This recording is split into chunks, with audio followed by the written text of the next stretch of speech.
Hi friends, మళ్ళీ వచ్చిన ఈరోజు కొత్త వీడియోతో.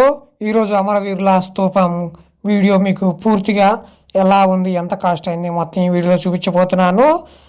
నాతో పాటు వచ్చేయండి మీరు కూడా.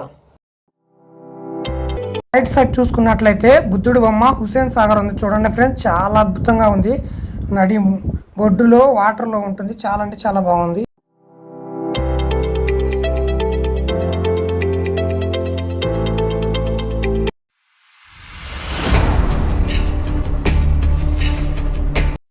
గేట్ ఎంట్రన్స్ చూసుకున్నట్లయితే ఇలా ఉంటుంది. అమరవీరుల స్మారకం అని ఉంటుంది.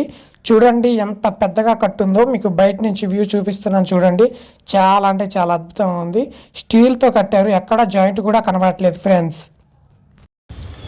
హాయ్ ఫ్రెండ్స్, అదిగో మన ఎదురే ఉంది అమరవీరుల స్తూపం. తెలంగాణ తల్లి విగ్రహం ఉంటుంది, మొత్తం ప్యూర్ 24 క్యారెక్టర్ల గోల్డ్ కలర్లో ఉంటుంది. చూడండి మన వెనకాలే స్తూపం ఉంది. అమరవీరుల స్మారకం చూడండి, మెయిన్ గేట్ చూడండి. ఇక్కడ తెలంగాణ అమరవీరుల స్మారకం అని ఉంది చూడండి. మనం వెళ్ళేసరికి గేట్ వేసి ఉంది. ఇక్కడ నుంచి మీకు కొంచెం ముందుకు వెళ్ళి చూపిస్తాను.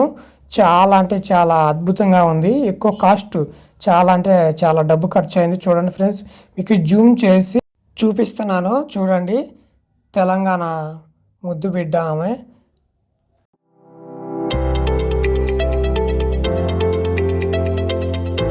హైదరాబాద్ అన్ని రంగాల్లో చాలా అంటే చాలా స్పీడ్గా అభివృద్ధి చెందుతుంది. చూడండి స్తూపం ఎంత అద్భుతంగా కట్టారంటే నాకైతే చాలా చాలా బాగా నచ్చింది ఫ్రెండ్స్. ఈ స్తూపం మటుకి స్టెయిన్లెస్ స్టీల్తో కట్టడం ఫస్ట్ టైం మన తెలంగాణలో కట్టారు. ఎంత పెద్ద స్మారకం అంటే చాలా అద్భుతంగా ఉంది. చూడండి డ్రోన్ విజువల్స్ ఎంత అద్భుతంగా ఉన్నాయో. తెలంగాణ కోసం ప్రాణాలు అర్పించిన వారికి జ్ఞాపకార్థంగా ఈ స్మారకం నిర్మించడం జరిగింది. సుమారుగా 177 కోట్లు ఖర్చు అయింది. ఈ స్తూపం స్పెషల్ ఏంటంటే ఎక్కడ కూడా అతుకులు లేకుండా నిర్మించడం జరిగింది. ఈ స్తూపం చాలా అంటే చాలా అద్భుతంగా ఉంది. ప్రపంచంలో కల్లా ఎత్తైంది ఈ స్తూపం మన తెలంగాణలో నిర్మించడం జరిగింది.